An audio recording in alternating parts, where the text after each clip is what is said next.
Entendes o que estás lendo? O podcast que te leva através das páginas da Bíblia, livro por livro, capítulo por capítulo. Uma exposição bíblica emocionante. Aperte os cintos e embarque comigo nesta viagem.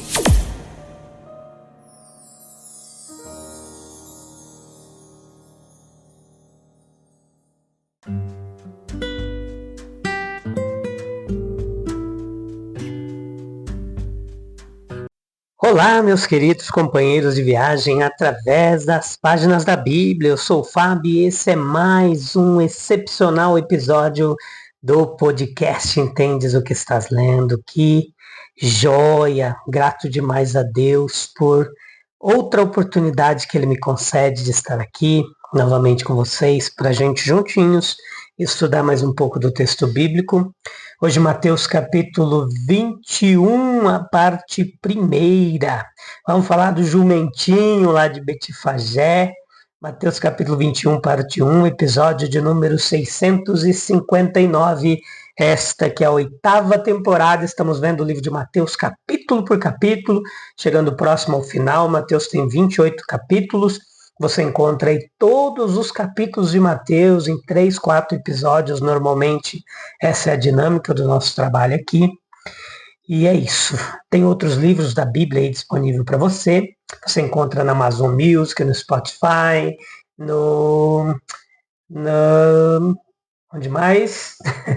Na Apple Podcasts, no YouTube Music. Também você encontra aí no YouTube Studio ou no YouTube, você encontra este trabalho. Alegria imensa ter você também aqui comigo, você que sempre nos acompanha aí de 19 países, e você também que tem chegado agora, que Deus abençoe a sua vida. Vamos juntos? Leia o capítulo da Bíblia, é importante você ler a palavra de Deus e depois vem para cá, ouvir junto comigo a explanação do texto, uma exegese clara, objetiva, uma explicação aqui bem pautada por uma hermenêutica bíblica. Joia demais. Vamos falar da necessidade do Senhor daquele jumentinho. Jesus precisava de uma das criaturas mais humildes de Deus. Isso lança luz sobre a humildade de Jesus. Em sua glória divina, toda a riqueza do universo estava à sua disposição. Mas em sua humilhação terrena, ele tinha necessidades muito simples. Ele precisava de pão, de água, de descanso. É uma marca de um estado genuinamente humilde, ter necessidade daquilo que os grandes desprezam. Isso mostra como o que é mais humilde pode ainda servir ao mais elevado. O jumentinho é necessário para Cristo.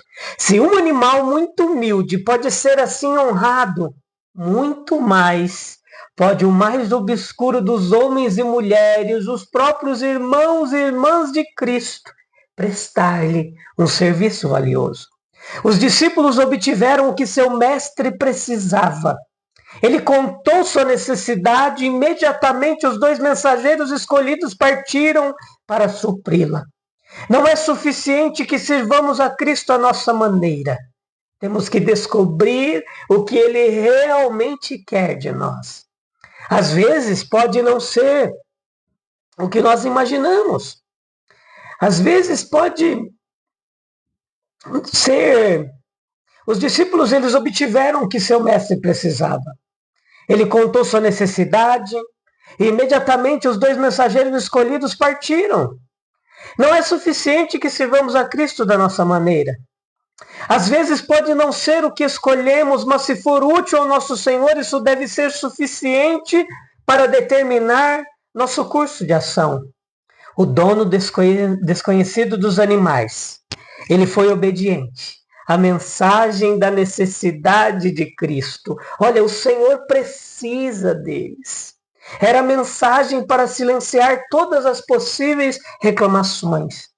Jesus pode reivindicar o que é muito mais precioso para nós do que qualquer animal. No entanto, se ele chama, ele precisa, e se ele precisa, a sua reivindicação é suprema. Então não cabe a nós reter o que ele nos pede. Por que o Senhor precisava do jumentinho? É a pergunta que ainda ecoa. Primeiro, era para cumprir uma profecia. Nós não nos deparamos frequentemente com o cumprimento consciente e intencional da profecia. Normalmente a predição se torna realidade apesar da ignorância dos atores no cumprimento. Ou enquanto eles estão mirando em algo diferente de simplesmente executar o que um profeta antigo predisse. Mas agora Cristo se propõe deliberadamente a colocar em prática uma profecia de Zacarias 9:9. Alegre-se muito, povo de Sião, moradores de Jerusalém, cantem de alegria, porque o seu rei está chegando. Ele vem triunfante e vitorioso, mas é humilde, está montado num jumento, num jumentinho, filho de jumenta. Jesus havia proibido por muito tempo uma confissão pública de sua messianidade, mas agora ele fará isso por si mesmo. Ele deve cavalgar em triunfo, mas em triunfo para a cruz. Aquela entrada feliz em Jerusalém seria sua marcha para as mandíbulas da morte. Jesus não escolheu o cavalo de guerra. Seguindo a ideia do profeta, ele selecionou o humilde jumento, um animal que, embora fosse muito superior no Oriente ao jumento maltratado do Ocidente, ainda era associado à quietude e simplicidade.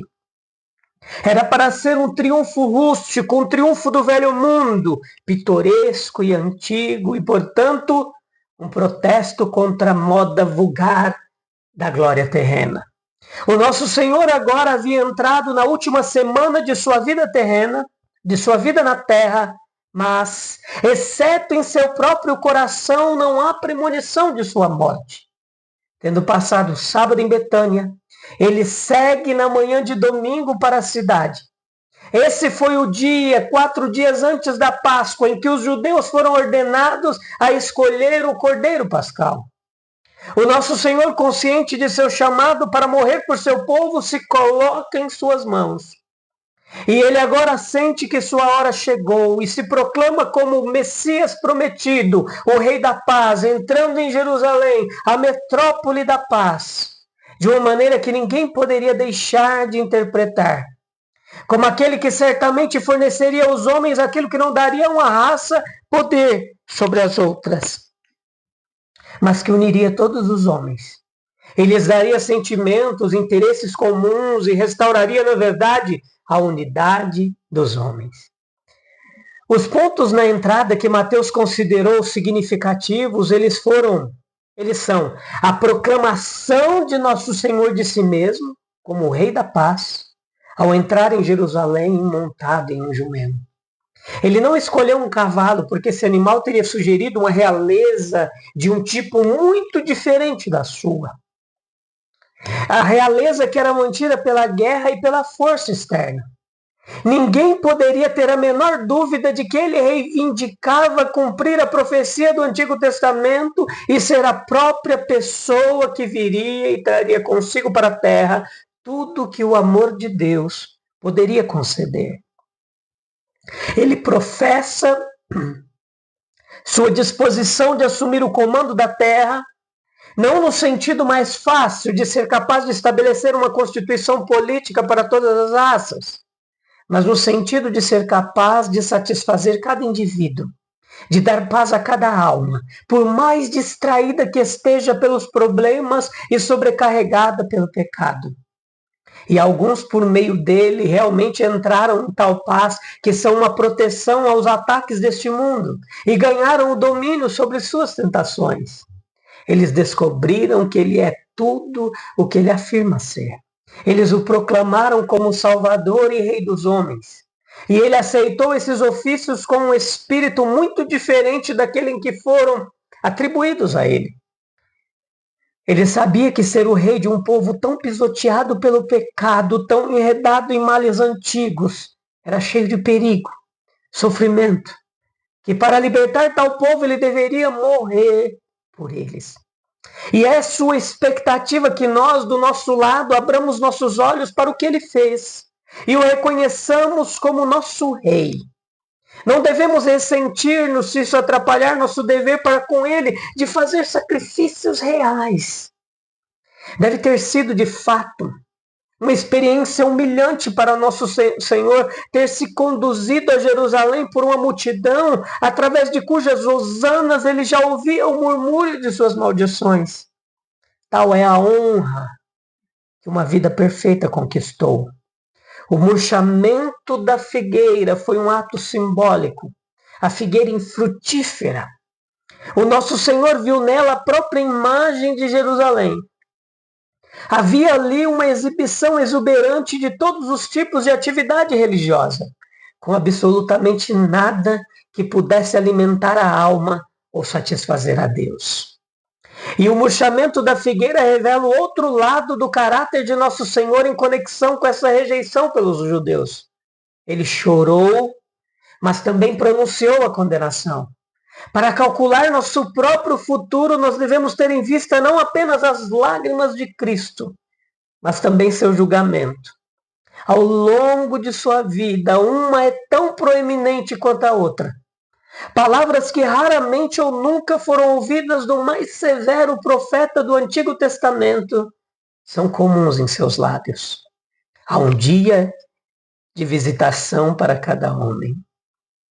Sim, um dia em que para nós, por sua vez, aparece uma possibilidade, um convite para entrar na presença de Deus e ficar para sempre satisfeitos nele e com sua semelhança.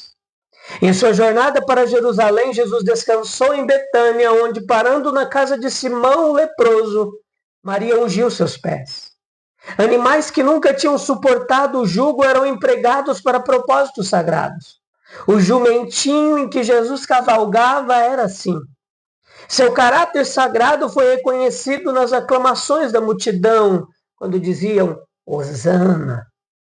Era uma forma de aclamação usada na festa dos tabernáculos, quando o povo carregava ramos. Neemias 8,15. Salva-me agora, eu te suplico, ó Senhor. Era o equivalente a Hosana, ó Senhor. Hosana nas alturas, ou seja, nos céus, que é um convite aos santos anjos para se juntarem aos filhos dos homens em louvor ao rei messiânico. Enquanto Jesus entrou em Jerusalém como rei, ele mostrou que seu reino não era do mundo. As hosanas da terra são prelúdio das aleluias do céu. Ele veio em estado humilde. Ele condescendeu em ter necessidade do jumentinho, filho da jumenta. Se ele está satisfeito em ter necessidade de nossos pobres serviços, essa também pode ser uma razão para qualquer sacrifício. Prestar serviço ao Senhor é ao mesmo tempo a mais alta honra e a maior bênção. Ele condescendeu em aceitar seus louvores dos lábios de bebês. Não dos chefes e governantes da nação, mas de seus pobres discípulos. A grandeza deles é a semelhança de uma criança. Ele condescendeu em vir em mansidão para aqueles que tramaram sua destruição. Que triunfos aqui! Ele triunfa sobre o orgulho em sua humildade, sobre a riqueza em sua pobreza, sobre a raiva e a malícia em sua mansidão. É para o conforto da minha alma, para a honra de sua humildade e para a confusão total de toda pompa e grandeza mundanas, como disse Wesley. Essa última jornada de Nosso Senhor de Jericó a Jerusalém estava na mesma linha da marcha triunfante dos filhos de Israel desde o momento de sua primeira entrada na Terra Santa até a tomada de Jerusalém. O progresso espiritual é do mais baixo ao mais alto, do lugar amaldiçoado ao lugar do nome de nosso Senhor. Ele veio como o próprio Cordeiro Pascal. Era agora o 10º dia do mês, quando a lei determinava que o Cordeiro Pascal deveria ser levado. E ele cavalgou em triunfo para a sua morte. O sacerdote, segundo a ordem de Melquisedeque, ele sofre como um sacerdote e triunfa como um rei. A sua vitória sobre o pecado, a morte e o inferno. Ele é o rei em sua morte, de acordo com a inscrição em sua cruz. Quão apropriado nessa ocasião, então, foi o Hosana, salve agora. A história desse progresso notável foi escrita em Isaías 62:11, em Zacarias 9:9. Conhecidos são todos os seus caminhos por Deus desde o princípio. Alguns da multidão iam adiante dele, ou seja, aqueles que o encontraram na cidade, como os anjos encontraram Jesus em sua ascensão. Alguns seguiam depois, ou seja, aqueles que vieram com ele de Betânia, como santos ressuscitados ascendiam com seu Senhor ressuscitado. Aqueles que seguiriam Cristo em sua ascensão devem segui-lo agora em seu estado humilde. Também sugeriu o segundo e glorioso advento do Messias a essa terra. Então, saindo para a vingança, ele é descrito como montado em um cavalo, Apocalipse 19:11. Saindo em glória, sem um sacrifício pelo pecado, ele descerá novamente sobre um trono de luz. Ele virá com o som da grande trombeta, que despertará os próprios mortos. Em vez da comitiva dos pobres galileus, ele virá com uma miríade de comitivas de anjos poderosos. Então será entendido, Hosana nas alturas. Se o Rei dos Reis escolheu um jumentinho humilde para sua entrada triunfal, o que ele não pode fazer com nossas vidas quando nos entregamos a ele? Se Jesus aceitou os louvores das crianças e dos humildes, não devemos nós também, meus queridos, render nosso louvor, confiança a Ele, mesmo nas situações mais simples? Sim, devemos. Vamos orar, vamos falar com o Papai querido do céu, para que Ele continue guiando nossas vidas, nos ajudando, e vamos render a Ele todo louvor, toda honra e toda glória. Senhor Jesus, assim como Tu escolheste o caminho da humildade, da mansidão, ajuda-nos a seguir o Teu exemplo. Que possamos reconhecer Teu reinado em nossas vidas e oferecer o que temos, por mais simples que seja, para o Teu serviço. Que nossos corações sempre estejam cheios de louvor a Ti, o Rei da paz, que nos oferece a verdadeira vida. Obrigado, Jesus, por esses minutos na Tua presença. Amém, amém, amém. Eu te encontro no próximo episódio, meu querido ouvinte. E a gente vai continuar firme e forte, passo a passo, pouco a pouco, rumo ao grande projeto de concluir cada capítulo da Bíblia Sagrada, meditando, aprendendo, adorando, servindo o Senhor Jesus Cristo. Um abraço, Deus abençoe. A gente volta em breve, se Deus quiser, e a gente sabe que Ele quer. Deus abençoe. Tchau, tchau.